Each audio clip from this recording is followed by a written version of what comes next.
तो बच्चों फाइनली हम लोग आ चुके हैं ये जो आपका ऑसिलेशन है उसके लास्ट पार्ट पे, and that is angular SHM, angular simple harmonic motion. तो स्टार्ट में मैंने आपको बताया था कि दो टाइप का एसएचएम होता है, लीनियर सिंपल हार्मोनिक मोशन।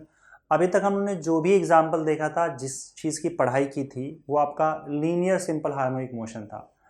यहाँ पर एक पार्टिकल एक मेन पोजीशन के अबाउट आगे पीछे ऑसिलेट कर रही थी एक स्ट्रेट लाइन में।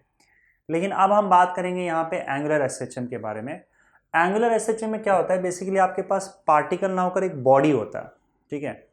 और ये जो बॉडी है वो एक्चुअली में आगे पीछे ऐसे रोटेट करती है।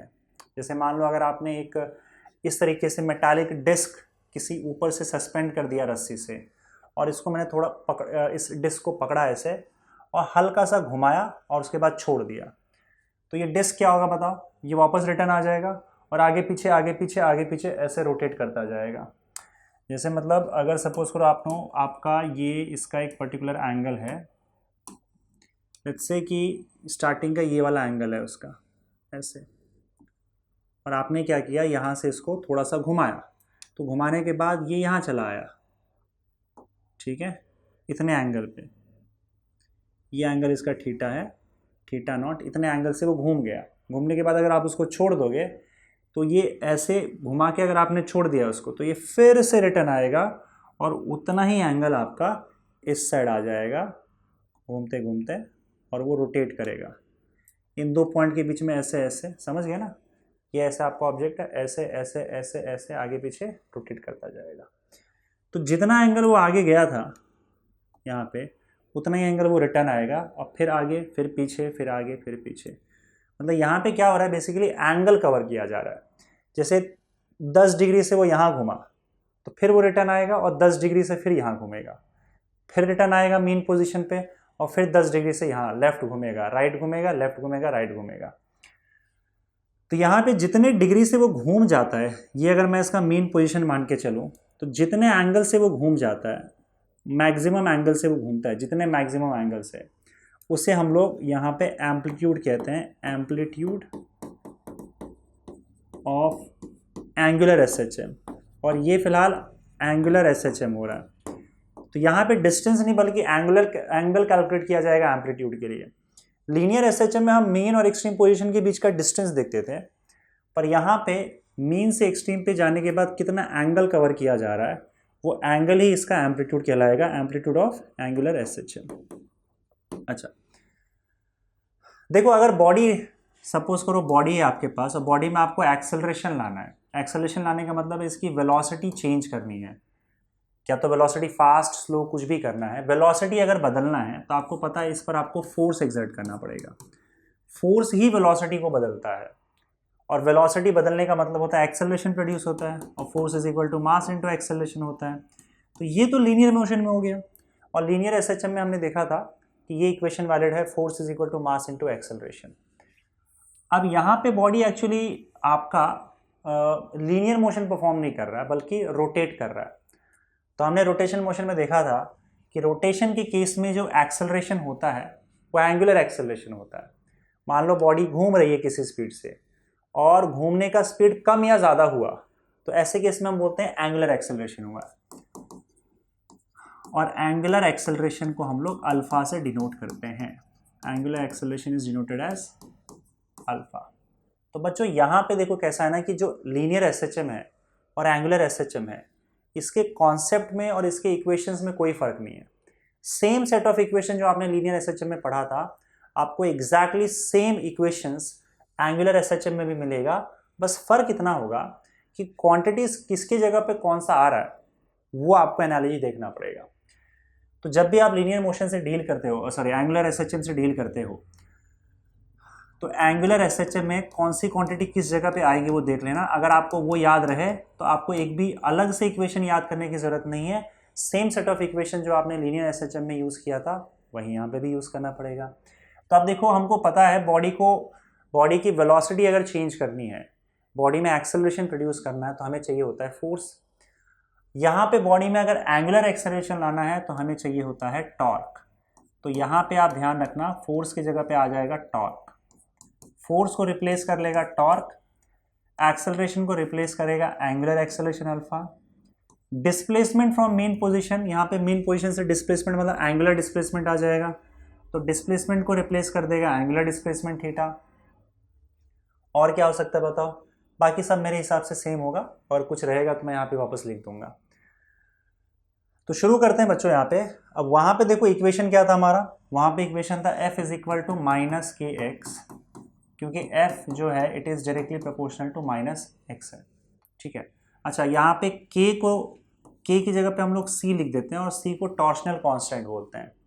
तो क्योंकि यहाँ पे फोर्स डिस्प्लेसमेंट के डायरेक्टली प्रोपोर्शनल था, तो यहाँ पे क्या होगा बताओ? जितना ज़्यादा आप बॉडी को घुमाओगे, जितना ज़्यादा एंगुलर डिस्प्लेसमेंट होगा, उतना ही ज़्यादा टॉर्क जनरेट होगा।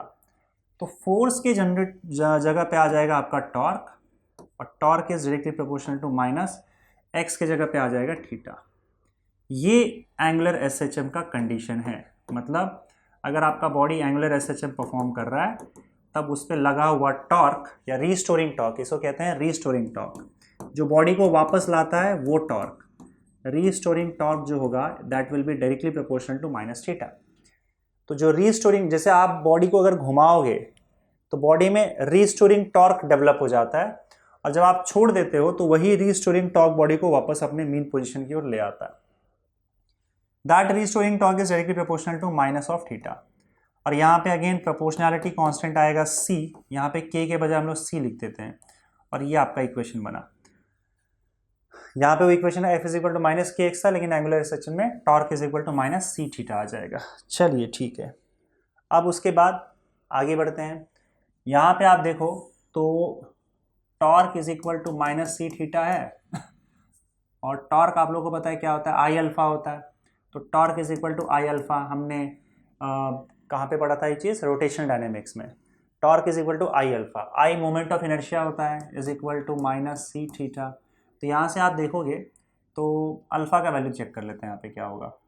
इसको एक काम करो, इसको इक्वेशन 1 लिख दो, और अल्फ़ा क्या होता है बताओ? Alpha angular acceleration is change in angular velocity upon time, change in angular velocity upon time, मतलब alpha d omega by d t हो जाएगा।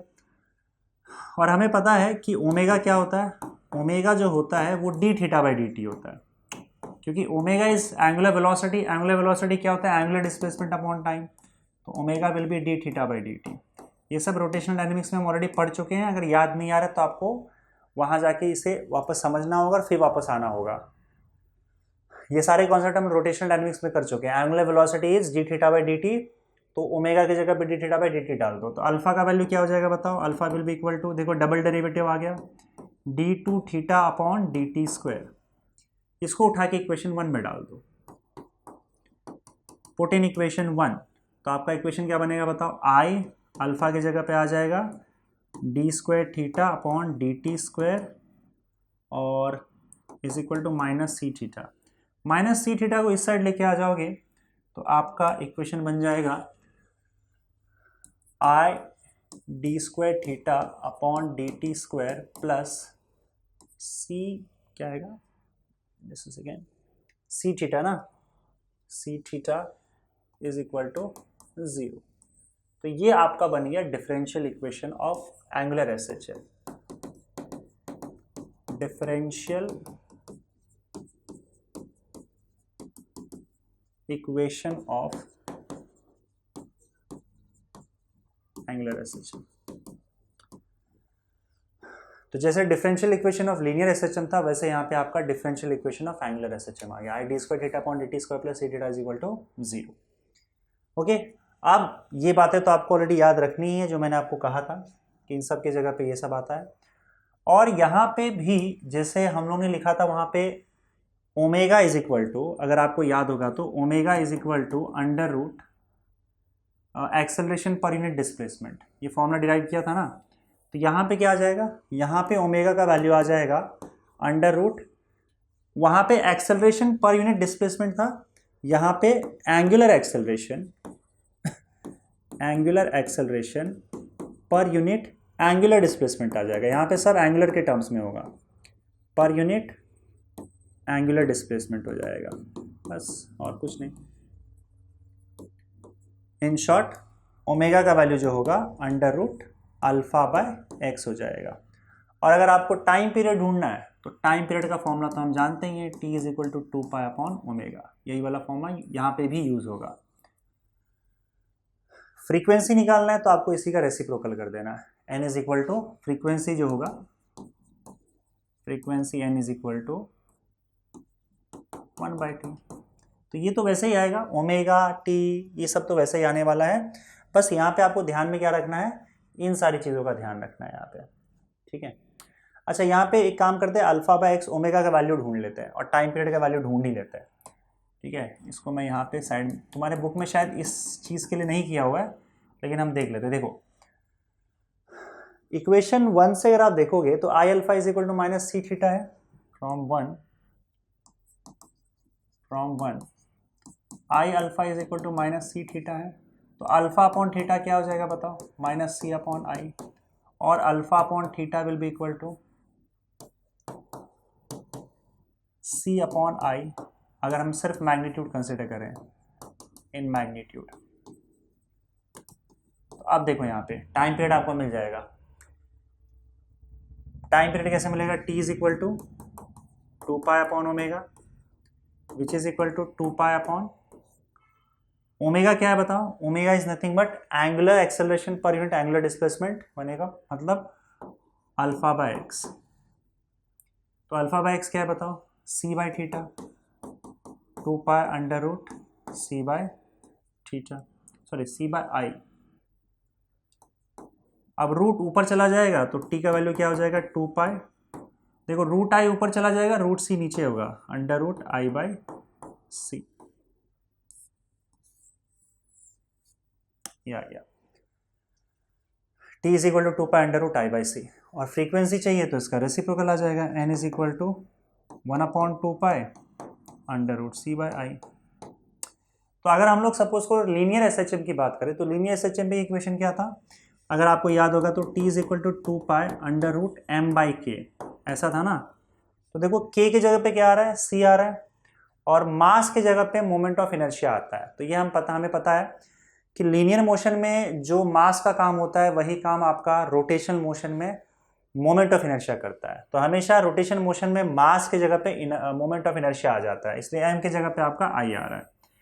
तो एक चीज़ यहाँ पे आप लिस्ट में और डाल सकते हो कि एम की जगह पे, मास की जगह पे आपका मोमेंट ऑफ इनर्शिया आ जाएगा।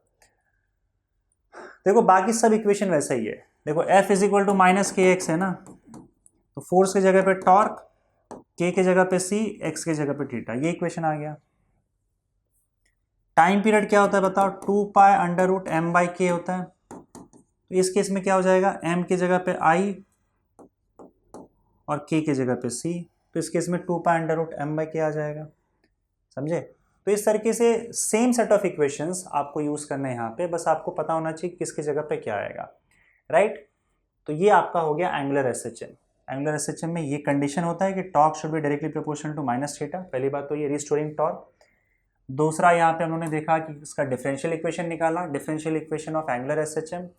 ओमेगा का फॉर्मूला में एंगुलर आ गया, angular acceleration per unit angular displacement, वहाँ ए बाय एक्स था। अच्छा यहाँ पे हम लोगों ने गड़बड़ कर दिया बच्चों, ए बाय एक्स नहीं, यहाँ पे ए बाय थीटा आएगा। आई एम एक्सट्रीमली सॉरी, इसको करेक्ट कर लेना। Angular acceleration per unit angular displacement होगा। तो यहाँ पे हमने किया है गड़बड़, अल्फा बाय थीटा था ना, ये तो घपला कर दिया यार, ये समझ गए कि नहीं, देख लेना यहाँ पे अल्फा बाय थीटा आएगा, omega is equal to under root alpha by theta. वहाँ पे ए बाय एक्स था, under root a by x linear SHM में, ए की जगह पे अल्फा, एक्स की जगह पे थीटा, यहाँ पे angular acceleration upon angular displacement आ जाएगा। तो हमने यहाँ पे अल्फा बाय थीटा का ही वैल्यू निकाला था सी बाय आई, और वही अल्फा बाय थीटा का वैल्यू यहाँ पे सब्स्टिट्यूट कर दिया सी बाय आई, तो हमें टाइम पीरियड ऑफ फ्रीक्वेंसी मिल गया, ठीक है। इसका एक एग्जाम्पल देख लेते हैं हम लोग। एक एग्जाम्पल आपको देखे रखा है कि magnet vibrating in a bar magnet vibrating in uniform magnetic field, uniform magnetic field। मेरे हिसाब से ये वाला जो कॉन्सेप्ट है वो आपको आगे के जो चैप्टर्स है, जो मैग्नेटिज्म से रिलेटेड चैप्टर है, वहाँ पे होना चाहिए था, क्योंकि इसमें कुछ चीज़ें हैं जो अभी तक हम लोगों ने पढ़ा नहीं है लेकिन डायरेक्टली यहाँ पे यूज़ कर लिया है। तो मैं बता देता हूँ क्योंकि आपके बुक में यूज़ किया हुआ है। तो उसमें एक फॉर्मूला है टॉर्क का, यहाँ पे वो फॉर्मूला हमको डायरेक्टली याद रखना पड़ेगा, क्योंकि उसका पूरा कॉन्सेप्ट हम आगे के चैप्टर्स में पढ़ने वाले हैं। मेरे हिसाब से ये कॉन्सेप्ट अगर आगे दिया होता, जब वो चैप्टर में हम पढ़ लेते हैं, तो शायद बेटर होता, पर यहाँ उठा के यहाँ पे डाल दिया है, पहले ही डाल दिया है। तो देख लेते हैं क्या है कॉन्सेप्ट आपका। देखो, अगर सपोज करो आपका एक मैग्नेटिक फील्ड होगा। मैग्नेटिक फील्ड आप फिलहाल के लिए समझ लो कि एक फील्ड है जिसमें अगर आप सपोज करो किसी मैग्नेट को रखते हो तो उसके पोल्स पे फोर्स लगता है। मतलब मैग्नेटिक फील्ड आपको मैग्नेट से मिलता है, मैग्नेट से आपका मैग्नेटिक फील्ड जनरेट होता है। तो मान लो इस मैग्नेटिक फील्ड का वैल्यू बी है, मैग्नेटिक फील्ड को हम लोग बी से रिप्रेजेंट करते हैं, और ये मैग्नेटिक फील्ड का डायरेक्शन है। अगर आप इसमें एक बार मैग्नेट जाकर रखते हो कुछ इस तरीके से, मान लो बार मैग्नेट को मैंने ऐसे रख दिया जाके, अगर ऐसे रखा है बार मैग्नेट को तो उसमें कोई दिक्कत नहीं है। लेकिन अगर सपोज करो आपने बार मैग्नेट को थोड़ा सा डिस्प्लेस किया, देखो ये मान लो आपका नॉर्थ पोल है उसका, और ये आपका साउथ पोल है। अब बार मैग्नेट को नॉर्थ पोल पे जो फोर्स लगता है वो आपके मैग्नेटिक फील्ड के डायरेक्शन में लगता है। तो ये जो मैग्नेटिक फील्ड है वो एन को यहाँ खींच रहा है और एस को पीछे की ओर खींच रहा है, एस को ऑपोजिट डायरेक्शन में लगता है। अगर आपने इस मैग्नेट को हल्का सा यहाँ पे पकड़ा और हल्का सा घुमा दिया, घुमा देने के बाद अगर आपने इसको इस पोजीशन पे लाके रख दिया, ये इस पोजीशन पे ऐसे एक पर्टिकुलर एंगल से इसको घुमा दिया, ठीक है, तो ये आपका क्या हो जाएगा, ये नॉर्थ पोल हो जाएगा और ये साउथ पोल। तो आपने थीटा एंगल से इसे घुमा दिया, यहाँ पे देख रहे हो ना, थीटा एंगल से घुमा दिया। अब नॉर्थ पोल को फोर्स कहाँ लगेगा बताओ, इस डायरेक्शन में लगेगा, और साउथ पोल को मैग्नेटिक फील्ड के ऑपोजिट डायरेक्शन में फोर्स लगता है। तो ये दोनों फोर्स जो है टॉर्क बन के इसको वापस अपने जगह पे लाने की कोशिश करते हैं, और अगेन जब वापस लाते हैं तो घूमने के इनर्शिया की वजह से ये यहाँ पे ना रुककर दूसरे साइड भी चला जाता है, और दूसरे साइड भी उतने ही एंगल पे चला जाता है। ये मैग्नेट आपका रुकता नहीं है और इस साइड भी आ जाता है, ठीक है, इस तरीके से। इस पोजीशन पे जब वो आता है तो अगेन आपका फोर्स जो है, क्योंकि नॉर्थ पोल है तो फोर्स यहाँ लगेगा, साउथ पोल है तो फोर्स यहाँ लगेगा साउथ पोल पे, तो फिर से यहाँ से खींच के इस पर टॉर्क लगता है और इसको वापस से यहाँ पे ले आता है। मतलब क्या है कि जैसे ही आगे डिस्प्लेस हुआ तो इस पर एक रीस्टोरिंग टॉर्क लगेगा जो उसे वापस लाता है, और वापस लाने में इनर्शिया की वजह से वो आगे घूम जाता है। जैसे ही आगे जाता है तो फिर से रीस्टोरिंग टॉर्क उसे वापस लाता है इस पोजीशन पे, और क्योंकि रीस्टोरिंग टॉर्क बार बार लगते रहता है और इनर्शिया की वजह से ये आगे चल जाते रहता है, नीचे आते रहता है, ऊपर जाते रहता है। तो जैसे ही मान लो अगर वो ऊपर गया तो रीस्टोरिंग टॉर्क इसे वापस नीचे लाने की कोशिश करेगा, और जैसे वो इस स्ट्रेट लाइन से नीचे आ गया तो रीस्टोरिंग टॉर्क उसे वापस ऊपर ले आएगा। तो इस तरीके से ये इन दो पोजीशंस के बीच में कंटिन्यूसली ऐसे ऊपर नीचे ऊपर नीचे ऊपर नीचे ऑसिलेट करता जाता है या वाइब्रेट करते रहता है। अब क्योंकि ये रोटेट कर रहा है इसलिए ये एंगुलर एसएचएम के कैटेगरी में आएगा, कि आपका जो बार मैग्नेट है वो मैग्नेटिक फील्ड में वाइब्रेट कर रहा है, ऑसिलेट कर रहा है, और इसके ऊपर रीस्टोरिंग टॉर्क लग रहा है। अब जो रीस्टोरिंग टॉर्क होता है बच्चों यहाँ पे, रीस्टोरिंग टॉर्क का वैल्यू होता है म्यू बी साइन थीटा। अब ये कैसे आया, ये मैंने कहा कि आपको ये पढ़ना पड़ेगा, आगे के चैप्टर्स में हम लोग पढ़ने वाले हैं। अभी याद कर लो इस फॉर्मूले को, torque is equal to mu B sine theta होता है। ना देखो, म्यू जो होता है वो होता है मैग्नेटिक डाइपोल मोमेंट, म्यू को बोला जाता है मैग्नेटिक डाइपोल मोमेंट, और मैग्नेटिक डाइपोल मोमेंट का हमेशा जो डायरेक्शन होता है वो साउथ से नॉर्थ की ओर होता है। तो इसका मतलब इसका डायरेक्शन कहाँ है, ऊपर की ओर ऐसे, साउथ से नॉर्थ की ओर है। और ये मैग्नेटिक फील्ड का डायरेक्शन, ये जो थीटा है वो म्यू और बी के बीच का एंगल है। तो टॉर्क आपका म्यू बी साइन थीटा आ गया, राइट। म्यू क्या हुआ आपका, मैग्नेटिक डाइपोल मोमेंट जो साउथ और नॉर्थ के, साउथ से नॉर्थ की ओर होता है। मैग्नेटिक डाइपोल मोमेंट आपको बताता है कि आपका मैग्नेट कितना स्ट्रांग है, या आप ऐसा समझ लो कि मैग्नेट पे कितना ज़्यादा टॉर्क लग सकता है, ऐसा आपको म्यू बताता है। बी जो है वो मैग्नेटिक फील्ड है और उसके बीच का एंगल थीटा है, और टॉर्क आपका आ गया म्यू बी साइन थीटा। ये टॉर्क इस पर लगता है। अब हम क्योंकि उसको बहुत कम एंगल से डिस्प्लेस करते हैं यहाँ पे थीटा इज़ वेरी स्मॉल, ये हम मान के चलेंगे। तो आपको पता है जब थीटा बहुत छोटा होता है तो साइन थीटा को हम लोग थीटा ले सकते हैं इन रेडियन। ओके, तब आपका फॉर्मूला क्या बन जाएगा, torque is equal to mu B theta. ठीक है, नाउ इसको हम लोग डायरेक्शन का अगर ध्यान रखें तो माइनस म्यू बी थीटा लिखना पड़ता है रीस्टोरिंग टॉर्क के लिए, क्योंकि torque and theta are oppositely directed. Oppositely directed, torque और थीटा का डायरेक्शन जो होता है वो ऑपोजिट होता है। ये आप देख चुके हैं, यहीं से आप देख सकते हो। अगर मान लो इसको थीटा अगर आप मैं ऊपर की ओर लेके जा रहा हूं तो रीस्टोरिंग टॉर्क उसे वापस नीचे लाने की कोशिश करता है। तो अगर सपोज करो थीटा क्लॉकवाइज है, मतलब एंटी क्लॉकवाइज है, तो टॉर्क क्लॉकवाइज होगा। यहाँ पे अगर मैं इस मैग्नेट को नीचे ले जाऊंगा तो टॉर्क उसे वापस लेके आने की कोशिश करेगा। तो अगर सपोज करो थीटा आपका क्लॉकवाइज है तो टॉर्क एंटी क्लॉकवाइज हो जाएगा। तो थीटा और टॉर्क ये जो दोनों है they are oppositely directed, opposite direction में, इसलिए यहाँ पे माइनस साइन लगा दिया। अब यहाँ पे याद करो कि टॉर्क इज इक्वल टू क्या होता है, यहाँ पे देख चुके तुम लोग, torque is equal to I alpha होता है। तो यहाँ पे हम लिख सकते हैं torque minus mu B theta, है ना। तो torque is equal to I alpha होता है। तो इसका मतलब क्या हो जाएगा बताओ, I alpha is equal to minus mu B theta, minus mu B theta. तो यहाँ से अल्फा बाई थीटा का वैल्यू क्या आ जाएगा बताओ, minus mu B upon I, mu B upon I, और in magnitude mu B upon I. तो नेगेटिव साइन हम लोग यहाँ पे नेग्लेक्ट कर देते हैं अगर हम सिर्फ मैग्नीट्यूड की बात करें। तो आपको यहाँ पे अल्फा अपॉन थीटा का वैल्यू निकाल लेना है।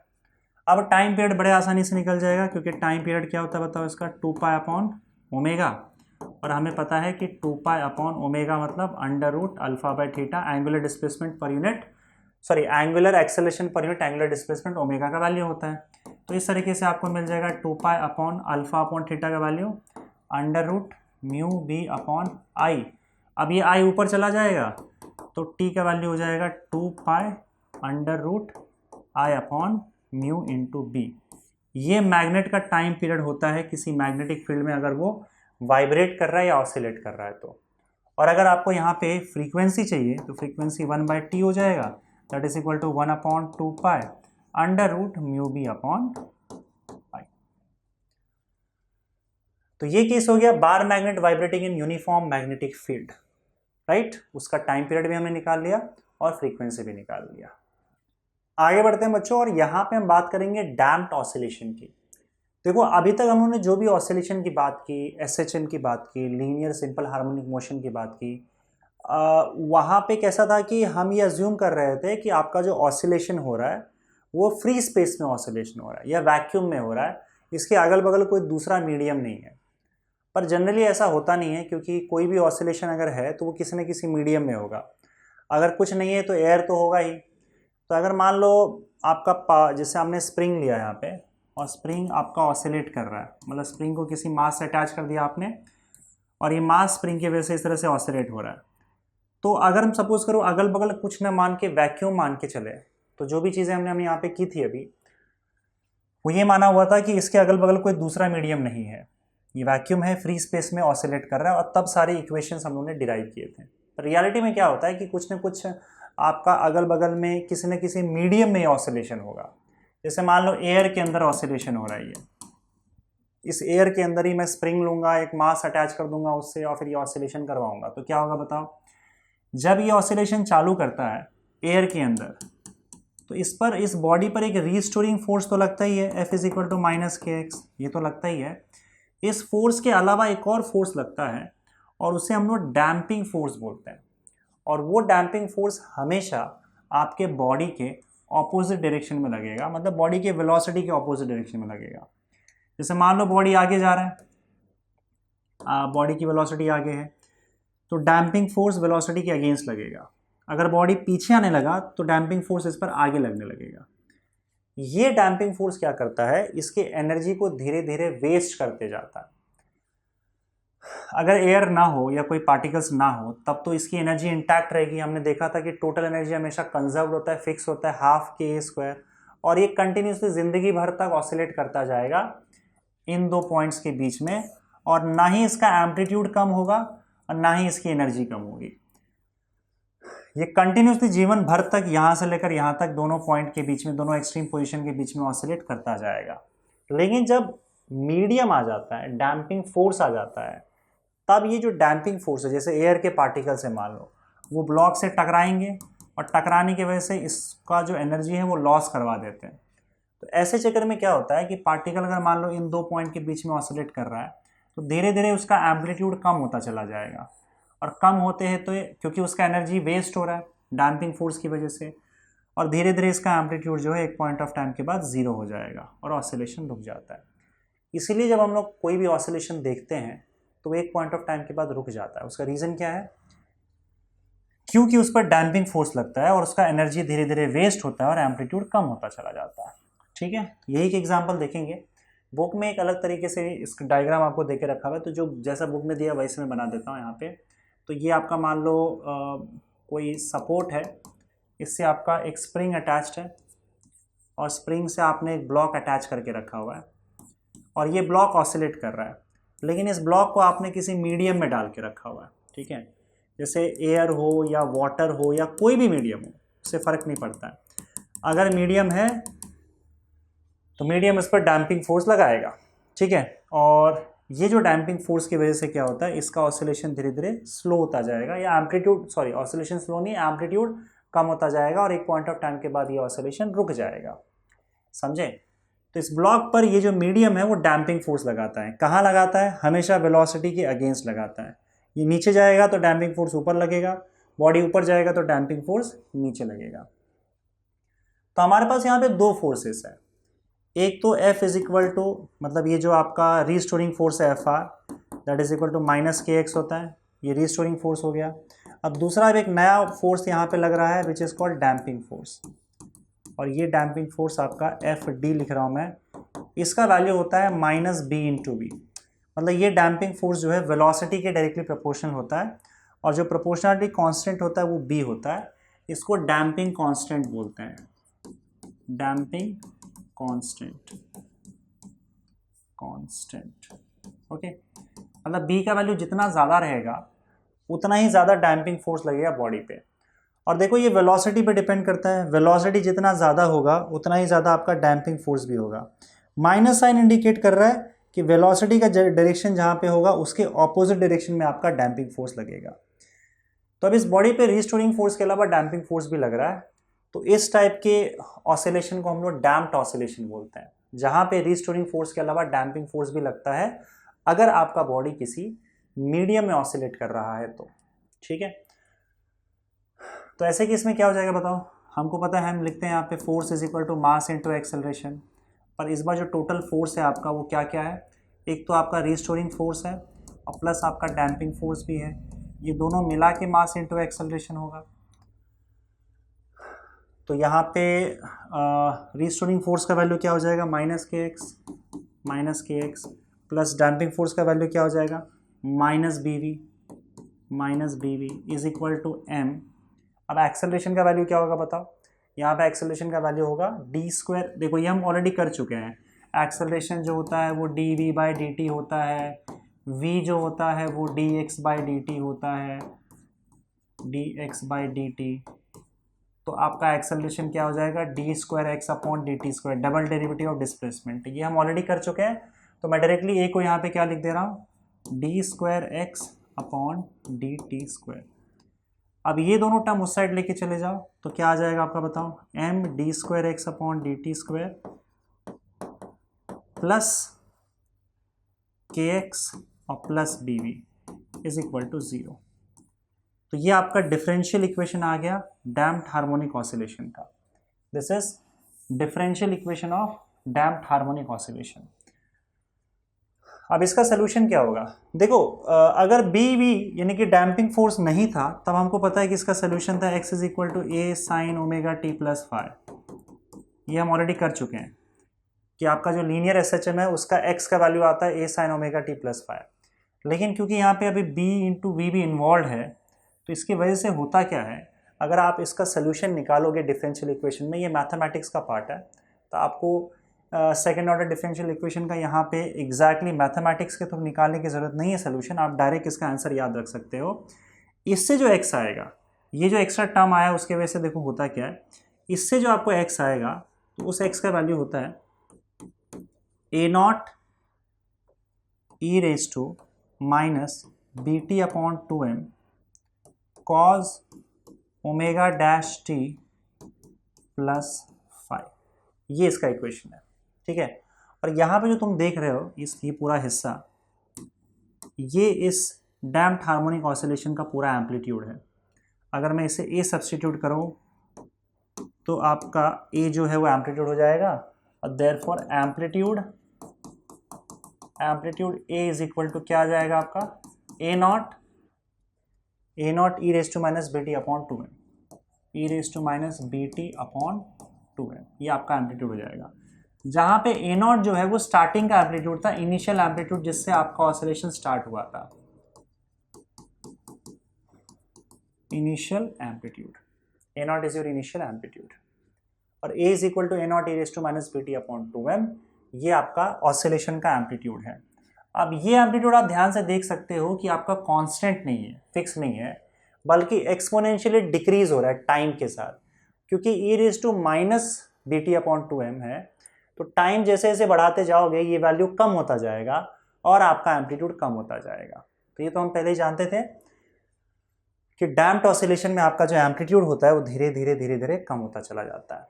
अगर आप ग्राफ बनाओगे इसका तो एम्पलीट्यूड आपको क्लियरली दिखेगा कि ये जो आपका मैक्सिमम एम्पलीट्यूड ए नॉट है, इससे स्टार्ट हुआ था आपका, विथ टाइम आपका जो ये एक्स अगर प्लॉट करो आप, तो आपका एम्पलीट्यूड जो है वो धीरे धीरे धीरे धीरे कम होता चला जाएगा।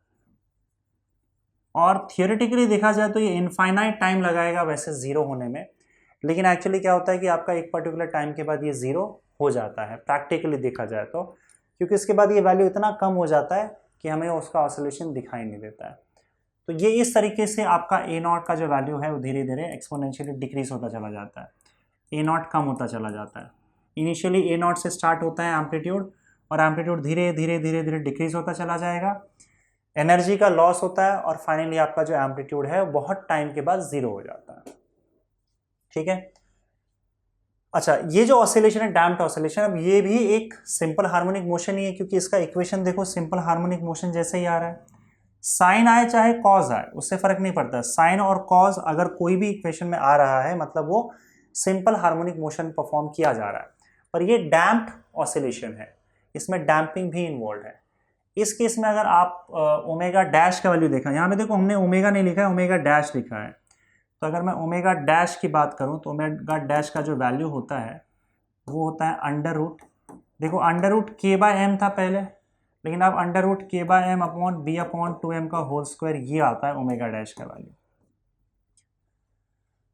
अगर मान लो डैम्पिंग इन्वॉल्व ना हो तो b का वैल्यू 0 हो जाएगा, ये पार्ट हट जाएगा, तो ओमेगा का value under root k by M आ जाएगा, जो कि आपका SHM में आता है। लेकिन यहाँ पे डैम्पिंग है तो एक एक्स्ट्रा टर्म आ जाएगा। और अगर आपको सपोज करो इसका टाइम पीरियड चाहिए तो t is equal to 2 upon omega dash लिख सकते हो, और ओमेगा डैश का ये वाला वैल्यू यहाँ पे सब्स्टिट्यूट कर दोगे तो आपको टाइम पीरियड भी मिल जाएगा इस डैम्प्ड ऑसिलेशन का। समझ गए? तो आपके बुक में डैम्प्ड ऑसिलेशन के लिए बस इतना ही दिया हुआ है, इसको आपको चाहिए तो सब्स्टिट्यूट कर लेना, बुक में वैसे सब्स्टिट्यूट करके दिया हुआ है।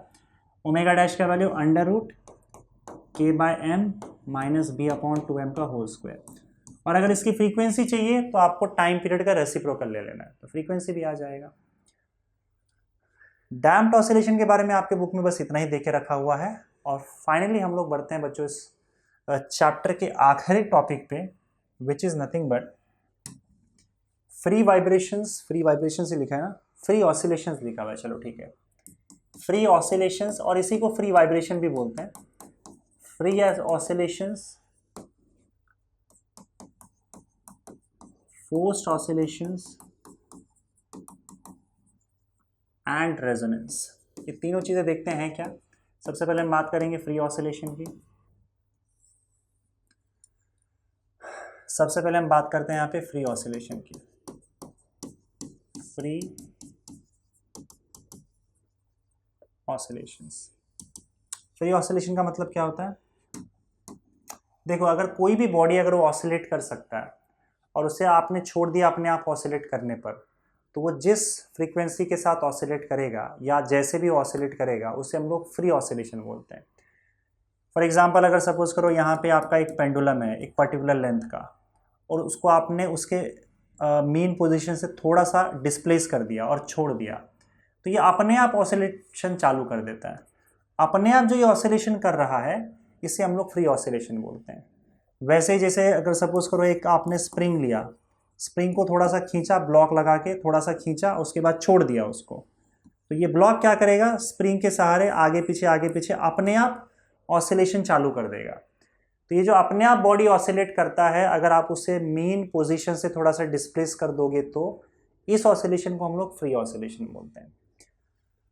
फ्री ऑसिलेशन की जो फ्रीक्वेंसी होती है वो फिक्स होती है। जैसे अगर मान लो कि इसके मैं फ्रीक्वेंसी की बात करूं तो इसका टाइम पीरियड क्या होता है, 1/2 हमने देखा था सिंपल पेंडुलम का टाइम पीरियड 1/2π√L/g होता है, और फ्रीक्वेंसी इसका रेसिप्रोकल हो जाएगा 2π होता है यहाँ पे 2π√L/g 1/2π√g/L। तो ये इसकी फ्रीक्वेंसी है, ये इसकी फ्रीक्वेंसी फिक्स होगी। जैसे आपने लेंथ फिक्स करके रखा हुआ है कि भाई 2 मीटर का लेंथ है, तो L का वैल्यू 2 डालो, G का वैल्यू डालो, आपको फ्रीक्वेंसी मिल जाएगी।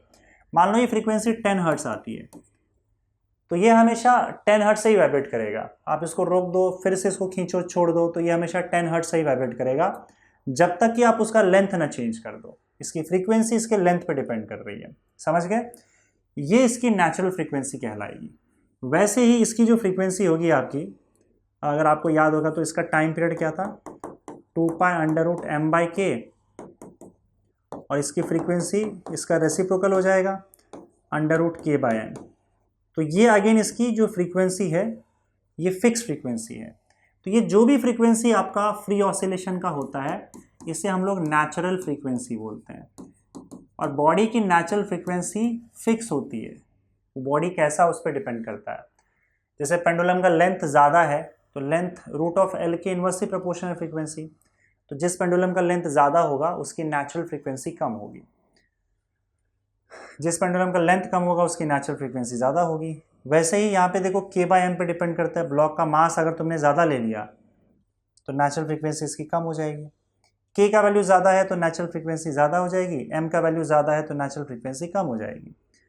तो बॉडी कैसा है, स्प्रिंग कैसा लिया, इसके ऊपर इसका नेचुरल फ्रीक्वेंसी डिपेंड करेगा, पर नेचुरल फ्रीक्वेंसी फिक्स होगा। इस बॉडी के लिए जो भी नेचुरल फ्रीक्वेंसी आएगा, मान लो 15 हर्ट्ज है तो 15 हर्ट्ज ही रहेगा, 10 हर्ट्ज है इसका तो 10 हर्ट्ज ही रहेगा। तो जब बॉडी फ्री ऑसिलेशन करता है, बॉडी को डिस्प्लेस करके छोड़ दो, तो जो फ्री ऑसिलेशन करता है उस फ्री ऑसिलेशन की फ्रीक्वेंसी फिक्स होती है, और उस फ्रीक्वेंसी को हम लोग बोलते हैं नेचुरल फ्रीक्वेंसी। आई बात समझ में? ऐसा कोई भी बॉडी हो, जैसे मान लो तुम ट्यूनिंग फोक लो, उसे ऐसे मारो और वो ऑसिलेट करने लगेगा, तो वो उसकी फिक्स फ्रीक्वेंसी है, उसे हम लोग उसकी नेचुरल फ्रीक्वेंसी बोलेंगे। और जो वो वाइब्रेशन परफॉर्म कर रहा है उसे हम फ्री वाइब्रेशन या फिर फ्री ऑसिलेशन बोलेंगे। इसके अलावा होता है एक फोर्स्ड ऑसिलेशन, ठीक है, ये यहाँ पे मैं लिख देता हूँ फोर्स्ड ऑसिलेशन। अब फोर्स्ड ऑसिलेशन जो होता है वो करवाया जाता है, मतलब अगर मान लो आप ज़बरदस्ती किसी को ऑसिलेट करवाओगे बाहर से फोर्स लगाकर, तो ये फोर्स्ड ऑसिलेशन कहलाएगा। मतलब oscillation under external periodic force, अगर आप बाहर से कोई पीरियोडिक फोर्स लगा रहे हो और उसकी वजह से ऑसिलेशन हो रहा है तो वो ऑसिलेशन आपका फोर्स्ड ऑसिलेशन कहलाएगा। अब ये फोर्स्ड ऑसिलेशन का जो फ्रीक्वेंसी है वो फिक्स नहीं होगा, वो इस बात पर डिपेंड करेगा कि जो आप फोर्स लगा रहे हो उस फोर्स की क्या फ्रीक्वेंसी है। इसके सबसे अच्छा एग्जाम्पल आप देख सकते हो, जैसे झूला होता है, अगर आप झूले को पकड़ो और ऐसे थोड़ा सा डिस्प्लेस करो और छोड़ दो, तो वो एक फ्रीक्वेंसी के साथ वो ऑसिलेट करना चालू कर देगा। झूला पता है ना, झूले पे बैठे हो कि नहीं? तो ये जो उसका ऑसिलेशन होगा फ्री ऑसिलेशन होगा और उसकी फ्रीक्वेंसी नेचुरल फ्रीक्वेंसी होगी। लेकिन अगर सपोज करो मैं उस झूले को पकड़ता हूँ और उसके बाद फिर मैं टाइम टू टाइम उस पर फोर्स लगाते जाता हूँ, जैसे यहाँ पे आया मैंने फट से फोर्स लगा दिया, फिर यहाँ आया फट से फोर्स लगा दिया, और अगर मैं जल्दी जल्दी फोर्स लगाते चले जा रहा हूँ तो इसका मतलब क्या, वो ऑसिलेशन भी उसका फास्ट होगा, है ना। अगर मैं यहाँ पे पकड़ के उसको छोड़ दे रहा हूँ और बहुत टाइम के बाद फोर्स लगा रहा हूँ, फिर वो आ रहा है यहाँ पे, बहुत टाइम के बाद फिर मैं फोर्स लगा रहा हूँ, तो झूला आराम से ऑसिलेट होगा, उसकी फ्रीक्वेंसी कम होगी। अगर सपोज कर वो गया वापस आया, मैंने फट से मार दिया, फिर मार दिया, फिर मार दिया, अगर मैं उसे फटाफट ऑसिलेट करवाता हूँ, जल्दी जल्दी ऑसिलेट करवाता हूँ, तो वो जल्दी जल्दी ऑसिलेट करेगा। इसका मतलब मैं उसे जितना फास्ट ऑसिलेट करवाना चाहूँ, उसकी फ्रीक्वेंसी जितना रखना चाहूँ उतना रख सकता हूँ। ये एग्जाम्पल आपका फोर्स्ड ऑसिलेशन का है कि आप बाहर से जो फोर्स लगा रहे हो ऑसिलेशन करवाने के लिए, वो जैसा होगा, उसकी फ्रीक्वेंसी जैसी होगी, इस ऑसिलेशन की फ्रीक्वेंसी भी वैसी ही होगी। समझे? इसका मतलब इस ऑसिलेशन की, फोर्स्ड ऑसिलेशन की जो फ्रीक्वेंसी होती है वो वही होती है जो आपके एक्सटर्नल फोर्स की फ्रीक्वेंसी होती है। तो आप ज़बरदस्ती ऑसिलेट करवा रहे हो, बाहर से फोर्स लगा कर ऑसिलेट करवा रहे हो, और इसकी फ्रीक्वेंसी आप कुछ भी रख सकते हो, वो आप पे डिपेंड करता है। तो इसकी फ्रीक्वेंसी फिक्स नहीं होती है, और फोर्स्ड ऑसिलेशन की जो फ्रीक्वेंसी होती है उसको हम लोग ड्राइविंग फ्रीक्वेंसी बोलते हैं। ड्राइविंग फ्रीक्वेंसी, आपके बुक में ड्राइवर फ्रीक्वेंसी लिखा हुआ है, तो मैं ड्राइवर ही लिख देता हूँ, चलो ड्राइवर फ्रीक्वेंसी। पर ड्राइवर फ्रीक्वेंसी आप समझ लो कि जो ऑसिलेशन करवा रहा है उसके हाथ में है कि ऑसिलेशन कैसे करवाना है, तो वो जो फ्रीक्वेंसी रखेगा वही वो ड्राइविंग फ्रीक्वेंसी हो जाएगी। इसका मतलब आप ड्राइविंग फ्रीक्वेंसी चेंज भी कर सकते हो, आप जो फोर्स लगा रहे हो उस फोर्स की फ्रीक्वेंसी बदल दो तो ड्राइविंग फ्रीक्वेंसी भी बदल जाएगी। बॉडी जिस फ्रीक्वेंसी के साथ आप चाहोगे ऑसिलेट करवाना, उस फ्रीक्वेंसी से ऑसिलेट करेगी। समझ गए? तो ड्राइविंग फ्रीक्वेंसी आपके हाथ में होता है, फोर्स्ड ऑसिलेशन की फ्रीक्वेंसी बदली जा सकती है, राइट। ड्राइवर फ्रीक्वेंसी है, जो ड्राइविंग फ्रीक्वेंसी है उसको मैं एन डी लिख देता हूँ, और नेचुरल फ्रीक्वेंसी जो बॉडी का होता है, जो फिक्स होता है, वो चेंज नहीं होता, उसे मैं एन एन लिख देता हूँ, विच इज़ नेचुरल फ्रीक्वेंसी। ठीक है, दिस इज नेचुरल फ्रीक्वेंसी और दिस इज ड्राइविंग फ्रीक्वेंसी। अब ध्यान दो, अब हम बात करते हैं यहाँ पे फोर्स्ड ऑसिलेशन का। मान लो आप किसी बॉडी का फोर्स्ड ऑसिलेशन करवा रहे हो, जैसे पेंडुलम को पकड़ा और पेंडुलम का फोर्स्ड ऑसिलेशन करवा रहे हो। अब पेंडुलम का होगा अपना एक नेचुरल फ्रीक्वेंसी, या कोई भी बॉडी की बात कर रहा हूँ मैं, सिर्फ इसी की बात नहीं कर रहा हूँ, पेंडुलम की कोई भी बॉडी हो उसकी अपनी एक नेचुरल फ्रीक्वेंसी होगी। इवन अगर सपोज करो मैं दीवार को अगर जोर से मारता हूँ यहाँ पे, तो दीवार भी एक्चुअली वाइब्रेट करता है। समझे? फिलहाल अगर मैं बोल रहा हूँ यहाँ पे, तो मेरे वाइब्रेशंस जो है वो छत और दीवार में जा रहा है, साउंड जो है छत और दीवार में जा रहा है, तो वो भी वाइब्रेट कर रहा है। अगर मैं सपोज करो यहाँ पे बोल रहा हूँ, मेरी आवाज़ जा रही है छत में और छत वाइब्रेट कर रहा है, तो याद रखना ये फोर्स्ड ऑसिलेशन हुआ क्योंकि मैं जिस फ्रीक्वेंसी का साउंड बाहर निकालूंगा वही फ्रीक्वेंसी पास होगी और उसी फ्रीक्वेंसी से छत को वाइब्रेट करना होगा, तो मैं छत को ज़बरदस्ती वाइब्रेट करवा रहा हूँ, तो ये फोर्स्ड ऑसिलेशन हुआ। अगर मैं अपनी आवाज़ की फ्रीक्वेंसी बदल लेता हूँ तो मेरे मुंह से अलग फ्रीक्वेंसी की आवाज़ निकलेगी, और वो फ्रीक्वेंसी, वो साउंड जो है, उस फ्रीक्वेंसी का साउंड छत पे जाएगा, तो छत अब उसी फ्रीक्वेंसी से ऑसिलेट होगी। तो ये डिपेंड करता है इस बात पे कि मैं किस फ्रीक्वेंसी का साउंड बाहर निकाल रहा हूँ। तो छत जो वाइब्रेट करेगा मेरे आवाज़ पहुँचने की वजह से, ये एक्चुअली में आपका फोर्स्ड ऑसिलेशन होगा। अब फोर्स्ड ऑसिलेशन की बात करते हैं। देखो फोर्स्ड ऑसिलेशन में होता है कि ऐसा देखा गया, एक्सपेरिमेंटली देखा गया, और वो एक्सपेरिमेंट मैं आपको दिखाऊंगा भी, कि नेचुरल फ्रीक्वेंसी और ड्राइविंग फ्रीक्वेंसी में जितना कम गैप होगा, मतलब नेचुरल फ्रीक्वेंसी और ड्राइविंग फ्रीक्वेंसी का जो डिफरेंस है, मैं डिफरेंस ले लेता हूँ यहाँ पे, ये जितना कम होगा, जितना कम होगा एम्पलीट्यूड, ऑसिलेशन का जो एम्पलीट्यूड होगा, आपके फोर्स्ड ऑसिलेशन का एम्पलीट्यूड उतना ही ज़्यादा होगा समझे? इसका एक एक्सपेरिमेंट करके हम देखेंगे, या फिर मैं दिखाऊंगा यहाँ पे कि नेचुरल फ्रीक्वेंसी और ड्राइविंग फ्रीक्वेंसी के बीच में जितना ज़्यादा, जितना कम गैप हो उतना ही एम्पलीट्यूड ज़्यादा है।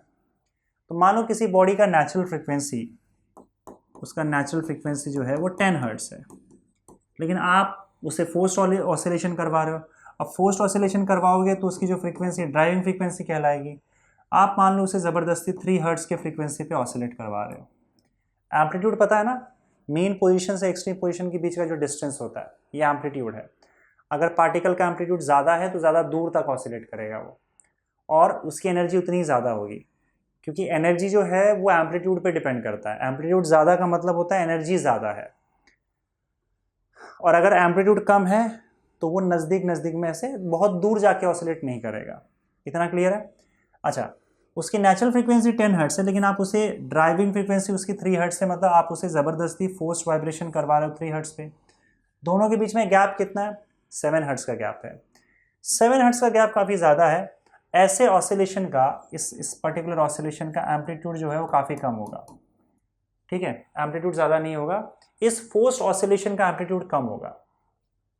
अगर आपने उसकी ड्राइवर फ्रीक्वेंसी बढ़ा दी, मान लो 5 हर्ट्स कर दिया आपने, तो आपने गैप कम कर दिया नेचुरल ड्राइविंग फ्रीक्वेंसी पे। देखो नेचुरल तो अपने आप फिक्स है वो, पर हम करवा उसे क्या रहे हैं, ड्राइविंग फ्रीक्वेंसी के साथ ऑसिलेट करवा रहे हैं। आपने गैप कम कर दिया, एम्पलीट्यूड बढ़ जाएगा उसका। गैप और कम कर दो, लेट्स से कि आप उसको अब 8 हर्ट्स की फ्रीक्वेंसी से वाइब्रेट करवा रहे हो, तो एम्पलीट्यूड और बढ़ जाएगा। डिफरेंस है ना, डिफरेंस जितना कम होगा एम्पलीट्यूड उतना ही ज़्यादा होगा। अगर सपोज करो ये 10 हर्ट्स की फ्रीक्वेंसी से वाइब्रेट करने लगा, या आप उसको 10 हर्ट्स की फ्रीक्वेंसी से वाइब्रेट करवाने लगे, तो डिफरेंस क्या हो जाएगा बताओ दोनों के बीच में? Difference will be 0 and your natural frequency will be equal to driving frequency. ऐसे केस में क्योंकि डिफरेंस 0 हो चुका है, तो आपका एम्पलीट्यूड जो होगा वो ऑसिलेशन का, फोर्स्ड ऑसिलेशन का, वो मैक्सिमम हो जाएगा और पार्टिकल बहुत ज़ोर ज़ोर से ऑसिलेट करना चालू कर देगा।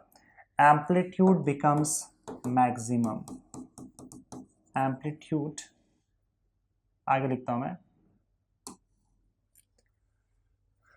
अगर एन नेचुरल फ्रीक्वेंसी और ड्राइविंग फ्रीक्वेंसी इक्वल हो गए, मतलब आप जबरदस्ती उसी फ्रीक्वेंसी के साथ बॉडी को वाइब्रेट करवा रहे हो जो उसकी नेचुरल फ्रीक्वेंसी है, तब ऐसे केस में आपका डिफरेंस 0 होने की वजह से एम्पलीट्यूड बिकम्स मैक्सिमम और पार्टिकल मैक्सिमम एम्पलीट्यूड के साथ वाइब्रेट करना चालू कर देता है, और इसी को कहते हैं हम लोग रेजोनेंस।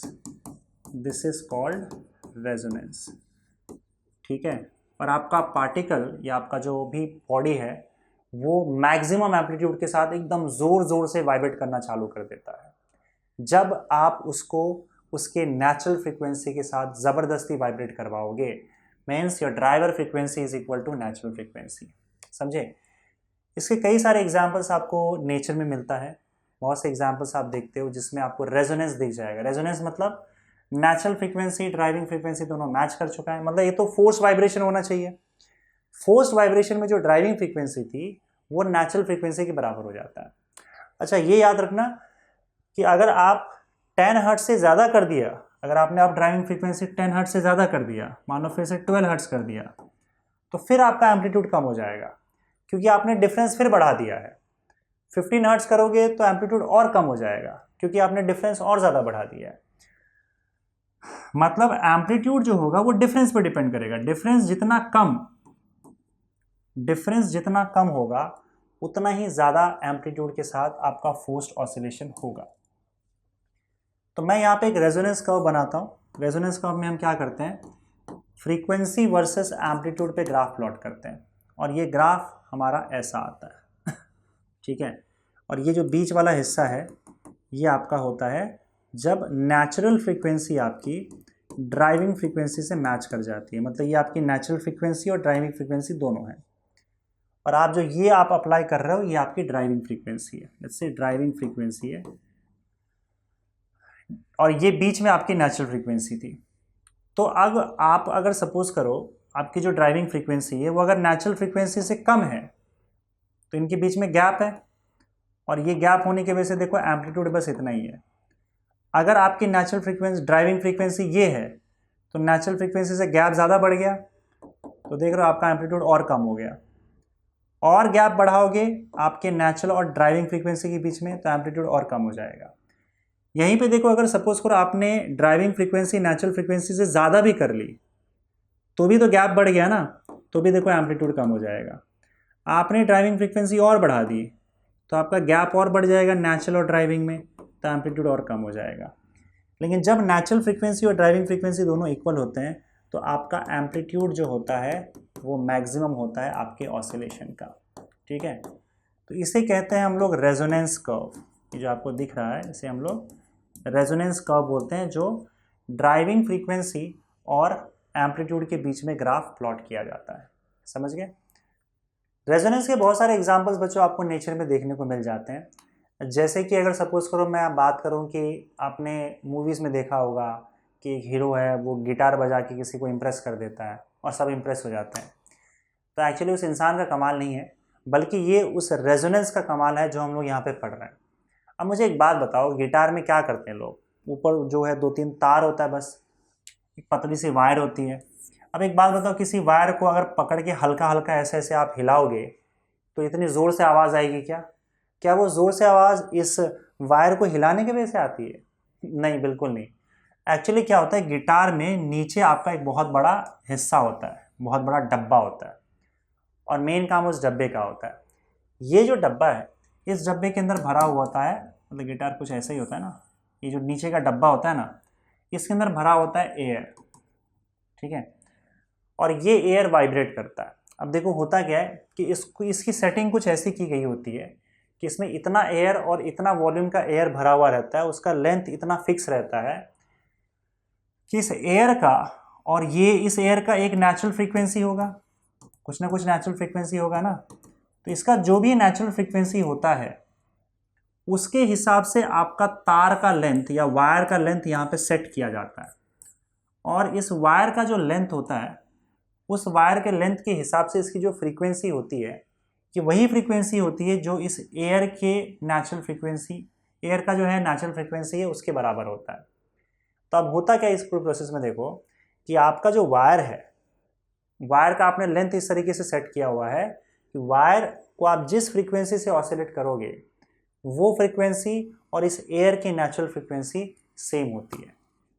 अभी फिलहाल यहाँ पे एयर ऑसिलेट नहीं कर रहा है, लेकिन जब आप इस वायर को, उसके ऊपर जो वायर होता है उसको अगर आप छेड़ते हो, उसको आप वाइब्रेट करते हो, तो वो जो वाइब्रेशंस है या ऑसिलेशंस है वो अंदर एयर में पास हो जाता है और वो एयर को ज़बरदस्ती वाइब्रेट करवाता है। इसका मतलब आपका एयर का क्या हो रहा है, फोर्स्ड वाइब्रेशन हो रहा है।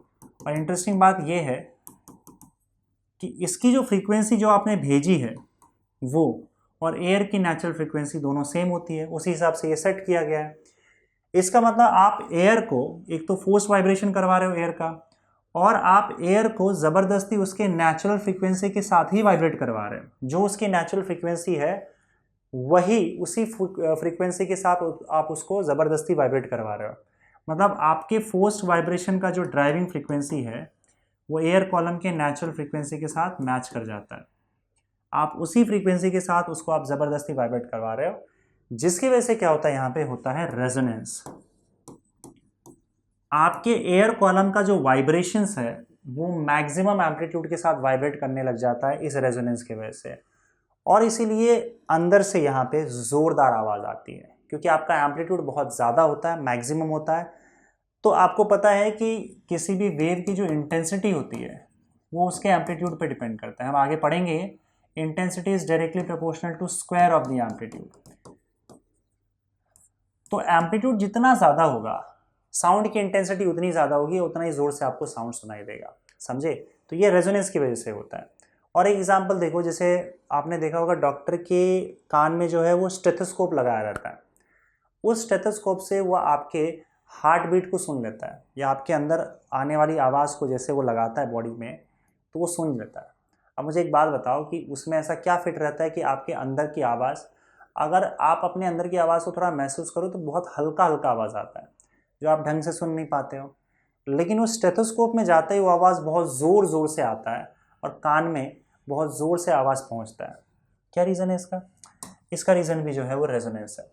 देखो स्टेथोस्कोप का जो लेंथ होता है वो फिक्स होता है, ऐसा नहीं कि बहुत लंबा स्टेथोस्कोप है, डॉक्टर यहीं से बैठे बैठे स्टेथोस्कोप मारता है पेशेंट के हाथ में और पेशेंट पकड़ के यही एकदम लंबा स्टेथोस्कोप रहता है, वो कुर्सी पे बैठे बैठे सब कुछ देख लेता है। ऐसा नहीं होता भाई, स्टेथोस्कोप का जो लेंथ होता है वो फिक्स होता है ना। तो उसका लेंथ डिसाइड ही इस तरीके से किया जाता है कि देखो इस स्टेथोस्कोप के अंदर होता है एयर, और ये एयर कॉलम वाइब्रेट करता है, इसकी अपनी कुछ ना कुछ नेचुरल फ्रीक्वेंसी होगी। अब इसकी जो नेचुरल फ्रीक्वेंसी होती है, या फिर आप ऐसे समझ लो जैसे कि आपका ये हार्ट है। अब ये हार्ट पता नहीं कैसे बनाते हैं, आपको पता है हार्ट कुछ इस तरीके से होता है, ये हार्ट बीट कर रहा है तो इसकी कुछ ना कुछ फ्रीक्वेंसी होगी। अब ये इसकी जो भी फ्रीक्वेंसी है उस फ्रीक्वेंसी के हिसाब से इस स्टेथोस्कोप का लेंथ सेट किया जाता है। इससे होगा क्या कि इससे जो फ्रीक्वेंसी निकल रही है वही फ्रीक्वेंसी आपका एयर कॉलम जो होगा इसका होगा वाइब्रेशन का। तो मान लो आप यहाँ पे से आवाज़ आई कुछ एक पर्टिकुलर फ्रीक्वेंसी की, और वो फ्रीक्वेंसी यहाँ पे पास हुआ, और वो एयर कॉलम इसके अंदर के एयर कॉलम को वाइब्रेट करवाएगा, क्योंकि आपका हार्ट बीट इस एयर कॉलम को वाइब्रेट करवा रहा है। अगर हार्ट बीट का फ्रीक्वेंसी कम ज़्यादा हुआ तो एयर का वाइब्रेशन का फ्रीक्वेंसी भी कम ज़्यादा होगा, तो ये एक्चुअली में क्या हो जाता है, एक फोर्स्ड वाइब्रेशन हो जाता है। आपका हार्ट जो है, आपका हार्ट वो क्या करता है, इसके अंदर एयर जो भरा हुआ है स्टेथोस्कोप में उसका फोर्स्ड वाइब्रेशन करवाता है। और क्योंकि हार्ट की फ्रीक्वेंसी के हिसाब से इसका लेंथ सेट किया गया है, मतलब ये है कि हार्ट की जो फ्रीक्वेंसी होगी उसके आवाज़ की जो फ्रीक्वेंसी होगी वही सेम फ्रीक्वेंसी का यहाँ पे आपका एयर कॉलम का वाइब्रेशन तैयार किया जाता है। इन शॉर्ट, एयर कॉलम जिस फ्रीक्वेंसी से वाइब्रेट करेगा वो वही फ्रीक्वेंसी है जो फ्रीक्वेंसी का साउंड आपके हार्ट से आ रहा है। तो मतलब एयर की नेचुरल फ्रीक्वेंसी एक्चुअली में आपके फोर्स वाइब्रेशन की फ्रीक्वेंसी के इक्वल होता है। मतलब आप फोर्स वाइब्रेशन जिस फ्रीक्वेंसी के साथ करवा रहे हो, that is your driver frequency, वो इस एयर के नेचुरल फ्रीक्वेंसी के इक्वल है। तो अगेन यहाँ पे क्या हुआ बताओ, रेजोनेंस हुआ, और रेजोनेंस होने की वजह से ये जो एयर कॉलम फोर्स वाइब्रेशन में था इसका एम्पलीट्यूड मैक्सिमम हो जाता है और ये बहुत ज़ोर ज़ोर से वाइब्रेट करने लग जाता है, जिसकी वजह से यही आवाज़ क्योंकि बहुत ज़ोर से वाइब्रेट करता है, फ्रीक्वेंसी तो सेम है, जो फ्रीक्वेंसी यहाँ की वही फ्रीक्वेंसी इसके अंदर भी है, पर एम्पलीट्यूड रेजोनेंस की वजह से इतना बढ़ जाता है कि जब ये साउंड कान में पहुँचता है तो डॉक्टर को ज़ोर से आवाज़ सुनाई देता है और क्लियरली आपका हार्ट बीट जो है वो डॉक्टर को सुनाई देता है। तो ये कमाल रेजोनेंस का है, समझे। उसी तरीके से एक एग्जांपल और है, जैसे अगर आप सपोज करो आप कभी एनसीसी में आपने अगर पार्टिसिपेट किया है, आप एनसीसी में अगर थे तो उसमें मार्च पास्ट करना होता है। तो वो मार्च पास्ट एक पीरियोडिक मोशन है, ऊपर नीचे ऊपर नीचे ऊपर नीचे। जब आप मार्च पास्ट करते हो तो उसमें से साउंड निकलता है, साउंड की फ्रीक्वेंसी, वो साउंड जो है ऊपर पहुंचता है। मान लो ऊपर कहीं एक छत है या कोई एक ऐसी चीज़ है जो ऊपर से जा रही है आपके, जैसे मान लो आप किसी ब्रिज के नीचे जाते हो, तो आपको पता है जब भी आप ब्रिज के नीचे जाते हो तो आपका मार्च पास्ट रोक दिया जाता है। रीज़न क्या है, ये खतरनाक हो सकता है और हो सकता है आपके मार्च पास्ट की वजह से छत नीचे गिर जाए या जो फ्लाईओवर है या ब्रिज है वो नीचे गिर जाए। अब आप बोलोगे सर ये कैसे हो सकता है रेजोनेंस की वजह से। देखो होता है कि जब आप मार्च पास्ट करते हो तो आप एक पर्टिकुलर फ्रीक्वेंसी का साउंड बाहर निकाल रहे हो, वो फ्रीक्वेंसी का साउंड ऊपर जाएगा और जो आपका ब्रिज है उस ब्रिज को वो ऑसिलेट करेगा।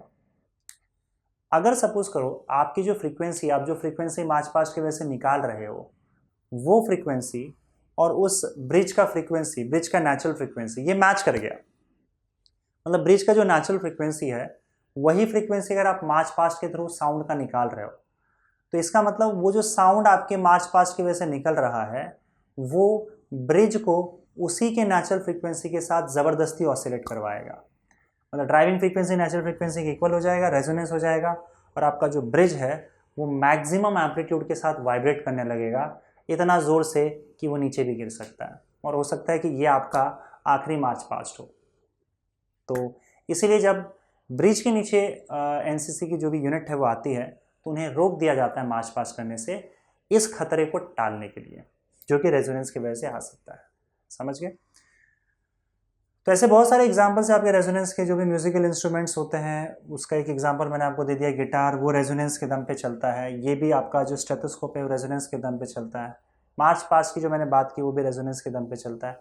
इनफैक्ट मुझे लगता है ऐसा कि आप ना, अगर आप एक काफ़ी अच्छी अगर भीड़ हो किसी रूम के अंदर तो आप ताली बजा बजा के छत को नीचे गिरा सकते हो इसी रेजोनेंस की वजह से। ये कैसे होता है, देखो सिंपल सी बात है, आपका जो छत है उसकी कोई ना कोई नेचुरल फ्रीक्वेंसी होगी, आपको बस क्या करना है उस नेचुरल फ्रीक्वेंसी का साउंड ताली बजा बजा कर निकालना है। अगर आप सब ने मिलकर नेचुरल फ्रीक्वेंसी जो छत का है उसी फ्रीक्वेंसी की आवाज़ अगर आपने ताली से निकाल दी तो ये वो फ्रीक्वेंसी ऑफ साउंड निकलेगा, छत में जाके छत को वाइब्रेट करवाएगा और अगर रेजोनेंस हुआ मतलब उसकी फ्रीक्वेंसी, आपके साउंड की फ्रीक्वेंसी अगर छत के नेचुरल फ्रीक्वेंसी की इक्वल निकली तो यहाँ पे रेजोनेंस हो जाएगा और आपका छत मैक्सिमम एम्पलीट्यूड के साथ वाइब्रेट करना चालू कर देगा, जिससे छत गिरने का खतरा हो सकता है, समझे। तो आप ताली बजा बजा कर छत गिरा सकते हो, रेजोनेंस में इतना पावर है, समझे। रेजोनेंस का एक एग्जाम्पल बड़ा प्यारा एक्सपेरिमेंट है जो आपके बुक में देके रखा हुआ है, वो एक्सपेरिमेंट मैं आपको दिखाऊंगा अभी, पहले मैं एक्सप्लेन कर देता हूँ। देखो इसमें क्या करते हैं, 4 पेंडुलम लेते हैं, 4 सिंपल पेंडुलम।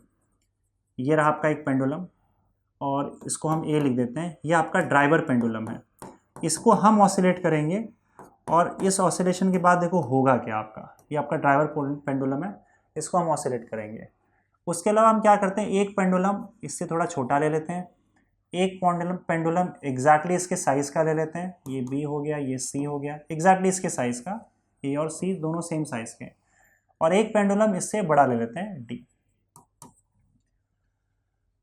अब इस पेंडुलम ए को पकड़ो, ऐसे पीछे लाओ और उसके बाद छोड़ दो, तो ये पेंडुलम ऐसे ऑसिलेट होगा आगे पीछे। अब ऑसिलेशन की वजह से इसके पास एनर्जी आ चुकी है, ये एनर्जी इस रस्सी के थ्रू ट्रांसफर होगा और सब में जाएगा, और आप देखोगे कि सबसे ज़्यादा एनर्जी जो है ये सी एब्जॉर्ब करता है, सबसे ज़्यादा तीनों ऑसिलेशन करता है क्योंकि तुन्नी के पास एनर्जी पहुंची है।